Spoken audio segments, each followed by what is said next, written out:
Hello and welcome students, Gyanjyoti coaching সেন্টারের পক্ষ থেকে তোমাদের সকলকে আরও একবার স্বাগত। আমি ইয়াসমিন, আমি তোমাদের ইউনিভার্সিটির আন্ডারে এডুকেশন সাবজেক্টটি নিয়েই তোমাদেরকে পড়ানোর গাইড করার চেষ্টা করছি। আশা করছি অল্প কিছু হলেও তোমরা আমার থেকে শিখতে জানতে বুঝতে পারছো। তোমাদের এবছরের সেকেন্ড সেমিস্টারে যে সমস্ত সিলেবাস প্রোভাইড করা হয়েছে তার প্রত্যেকটি টপিক কিন্তু আমি যতটা ইজিভাবে সম্ভব হয় তোমাদের সামনে তুলে ধরার চেষ্টা করছি এবং আশা করছি তোমরাও ক্যামেরার উপাস থেকে সেই জিনিসগুলোকে ততটাই সুন্দরভাবে এবং ইজিলি একসেপ্ট করছো। আচ্ছা দেখো, তোমরা যারা চাইছো যে আমাদের জ্ঞানজ্যোতি কোচিং সেন্টারের সাথে যুক্ত হবে, আমাদের কাছে ক্লাসেস নেবে, পড়বে এবং তার জন্য তোমাদের জানা নেই যে কি করতে হবে, আমি তাদেরকে একটুখানি বলে দিচ্ছি। দেখো এখানে কর্নারে তোমরা দুটো নাম্বার দেখতে পাচ্ছ। এই নাম্বার দুটি হলো আমাদের জ্ঞানজ্যোতি কোচিং সেন্টারের হেল্পলাইন নাম্বার 6295916282 7076398606। এই নাম্বার দুটির মধ্যে যে কোনো একটি নাম্বারে কল করবে, কল করে তোমাদের যে সাবজেক্টসগুলো আছে সেটা নিয়ে আমাদের সাথে যুক্ত হয়ে যাবে। এখানে কোর্স ফিটা আমি একটু বলে রাখি, ভীষণ কি বলবো, একটা সুবর্ণ সুযোগও বলতে পারো তোমরা। দেখো কোর্স ফি কিন্তু তোমাদের জন্য 99 রাখা হয়েছে। হ্যাঁ, বেসিক্যালি আমাদের কোর্স ফি থাকে 999 টাকা, কিন্তু তোমাদের কথা মাথায় রেখেই কিন্তু আমরা 99 টাকা শুধুমাত্র রেখেছি, 99 হ্যাঁ কোর্স ফি রেখেছি এবং এই সুযোগটা কিন্তু শুধুমাত্র এপ্রিল মাস পর্যন্তই সীমিত। সেজন্য এই সুযোগটাকে কাজে লাগাও এবং যত তাড়াতাড়ি সম্ভব হয় আমাদের সাথে যুক্ত হয়ে একটা সুন্দর কোয়ালিটি কোর্সের সাথে তোমরা নিজেকে যুক্ত করে নিতে পারো। ঠিক আছে, চলো এবার আজকের টপিকে আমরা চলে আসি। আমাদের unit 1 introduction to educational psychology, এটা আমরা স্টার্ট করেছিলাম। এটার মধ্যে যে সাব টপিক্সটা আছে সেটা হচ্ছে meaning, nature, scope, methods and application of educational psychology in teaching learning process. হ্যাঁ, তো এটার মধ্যে আমি তোমাদের মিনিংটা কমপ্লিট করিয়ে ফেলেছি, নেচার কমপ্লিট হয়ে গেছে। আজকে আমরা আলোচনা করবো যে স্কোপটা নিয়ে। হ্যাঁ, এটা হচ্ছে আজকে আমাদের আলোচনার বিষয়। দেখো আমি এখানে একটু লেখার চেষ্টা করেছি, আশা করছি তোমরা ওখান থেকে দেখতে পাচ্ছ। চলো স্কোপটা কি জিনিস সেটা স্টার্ট করি। এক পাশে মনোবিদ্যা রাখি এবং আরেক পাশে শিক্ষা মনোবিদ্যা যদি রাখি, তাহলে আমরা দেখতে পাবো যে শিক্ষা মনোবিদ্যায় কিন্তু শুধুমাত্র মানুষ ও জীবজগতের আচরণের, হ্যাঁ মানুষ এবং জীবজগতের যে আচরণ সেটার উপরেই অধ্যয়ন এবং বিবৃতির কথা বলা হয়েছে কিন্তু মনোবিদ্যায়। এর পাশাপাশি শিক্ষা মনোবিদ্যায় কিন্তু আমরা দেখতে পাবো এই যে আচরণের, মানুষ ও জীবজগতের আচরণের যে অধ্যয়ন এবং বিবৃতি, শিক্ষা মনোবিদ্যায় শুধুমাত্র কিন্তু শিক্ষা ক্ষেত্রেই সীমিত রয়েছে।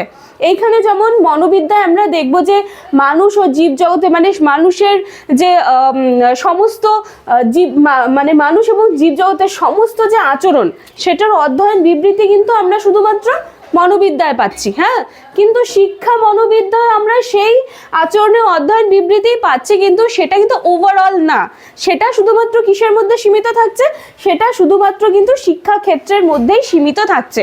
এই যে শিক্ষা মনোবিদ্যায় এই অধ্যয়ন বিবৃতি এটা যে শুধুমাত্র শিক্ষা ক্ষেত্রেই সীমিত থাকছে, এইটার উপরে নির্ভর করেই কিন্তু আমরা আবার দেখো এই শিক্ষা মনোবিদ্যাকে কয়েকটা ভাগে ভাগ করেছি। হ্যাঁ, প্রথম ভাগটি হলো শিক্ষার্থী, দ্বিতীয় ভাগটি হলো শিখন প্রক্রিয়া, তৃতীয়টি হলো শিখন পরিবেশ এবং চতুর্থটি হলো শিখন পারদর্শিতার মূল্যায়ন। তাহলে এই জিনিসগুলো কি এবার একটা একটা করে আমি আলোচনা করিয়ে দিচ্ছি। প্রথমে হচ্ছে শিক্ষার্থী, যেখানে কি হচ্ছে শিক্ষার্থীর যে বৈশিষ্ট্যগুলো সেটা নিয়ে কথা বলা হচ্ছে।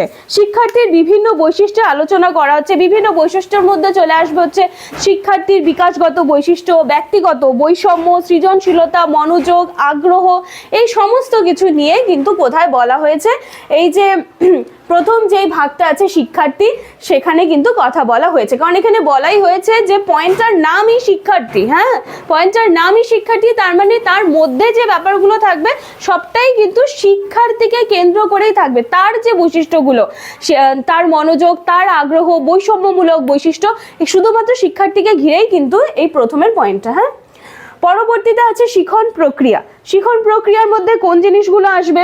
শিখন প্রক্রিয়ার মধ্যে আসবে বিভিন্ন ধরনের তত্ত্ব, শিখনের বিভিন্ন যে প্রভাবকারী উপাদানগুলো রয়েছে, শিখনের প্রেষণা, শিখন সমস্যার যে চিহ্নিতকরণ ও তার সমাধান প্রক্রিয়া, এই সমস্ত কিন্তু কিসের মধ্যে থাকছে? শিখন প্রক্রিয়া। মানে আমি শিখন প্রক্রিয়ার যে ওভারঅল ব্যাপারটা আছে, হ্যাঁ, সেটা বিভিন্ন ধরনের প্রভাবকারী উপাদান, এই সব কিন্তু কিছু কিসের মধ্যে থাকছে?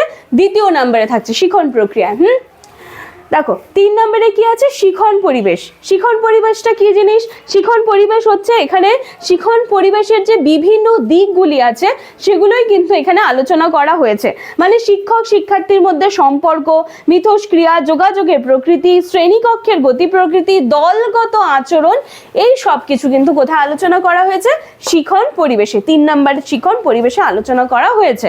আর লাস্ট ওয়ান হচ্ছে শিখনের শিখন পারদর্শিতার মূল্যায়ন। এই জিনিসটা কি বলা হচ্ছে? যে এখানে শিক্ষার্থীর যে শিখনের মূল্যায়ন, শিখন সমস্যার চিহ্নিতকরণ, সংশোধনমূলক ব্যবস্থা, তার প্রকৃতি, পরিসংখ্যান, রাশিবিজ্ঞান, এই সমস্ত কিছু বিষয় কিন্তু কোথায় থাকছে? আমাদের শিখনের পারদর্শিতার মূল্যায়ন। ঠিক আছে, তাহলে এই ছিল আজকে আমাদের স্কোপ। আমি পুরো ব্যাপারটা আরেকবার আলোচনা করিয়ে দিচ্ছি। দেখো, একপাশে মনোবিদ্যা এবং একপাশে শিক্ষা মনোবিদ্যা যদি রাখি, তাহলে এখানটায় মনোবিদ্যায় শুধুমাত্র মানুষ ও জীবজগতের আচরণের অধ্যয়ন বিবৃতি নিয়ে আলোচনা করবে, এবং অপর পাশে যদি শিক্ষা মনোবিদ্যা রাখি, সেখানেও কিন্তু একই জিনিসই আলোচনা হবে যেটা মনোবিদ্যায় আলোচনা হচ্ছে, কিন্তু সেটা শুধুমাত্র শিক্ষাক্ষেত্রেই সীমিত থাকবে। এবং এই যে শিক্ষা মনোবিদ্যায় এই আলোচনাটা, যেটা আচরণ অধ্যয়ন বিবৃতি, যেটা শুধুমাত্র শিক্ষাক্ষেত্রে সীমিত থাকছে, সেইটার উপরে নির্ভর করে কিন্তু আবার এই যে 4টা ভাগে ভাগ করে দেওয়া হয়েছে। 4টা ভাগ কি কি আরেকবার বলে দিচ্ছি। শিক্ষার্থী, শিখন প্রক্রিয়া, শিখন পরিবেশ, শিখন পারদর্শিতার মূল্যায়ন। শিক্ষার্থীর মধ্যে ওভারঅল ওখানে মেইন থাকবে শিক্ষার্থী, তার কি কি বৈশিষ্ট্য আছে সেটা নিয়ে আলোচনা করা হবে। শিখন যে প্রক্রিয়াগুলো আছে, বিভিন্ন প্রভাবকারী উপাদান, তত্ত্ব, এই সমস্ত কিছু নিয়ে দ্বিতীয়টা আলোচনা করা হবে। তৃতীয়টায় আছে শিখন পরিবেশ, মিথস্ক্রিয়া, শিক্ষক শিক্ষার্থীর সম্পর্ক, দলগত আচরণ, এই সমস্ত কিছু থাকছে। এবং 4 নম্বর আছে শিখন পারদর্শিতার মূল্যায়ন। ঠিক আছে, তো এইটুকু ছিল আজকে আমাদের স্কোপ। এটা নিয়ে আজকে আমাদের কমপ্লিট হয়ে গেল। নেক্সট দিন আমরা মেথডস, অ্যাপ্লিকেশন, এগুলো নিয়ে আমি আবার তোমাদের সামনে ক্লাস নিয়ে চলে আসব। আজকের ভিডিওটি ভালো করে দেখবে। যারা আজকে ফার্স্ট দিন, হ্যাঁ, এই ভিডিওটি পর্যন্ত মনে করো যে ফার্স্ট দিন এসে পৌঁছেছ, তারা কিছু বুঝতে পারছো না, আমি তাদেরকে বলবো আমি মিনিং নেচারের উপরেও কিন্তু আমার 2টো ক্লাস হয়ে গেছে, সেটা গিয়ে একটু দেখে আসবে। তারপরে আজকের ভিডিওটি দেখবে একদম সব ক্লিয়ার হয়ে গেছে।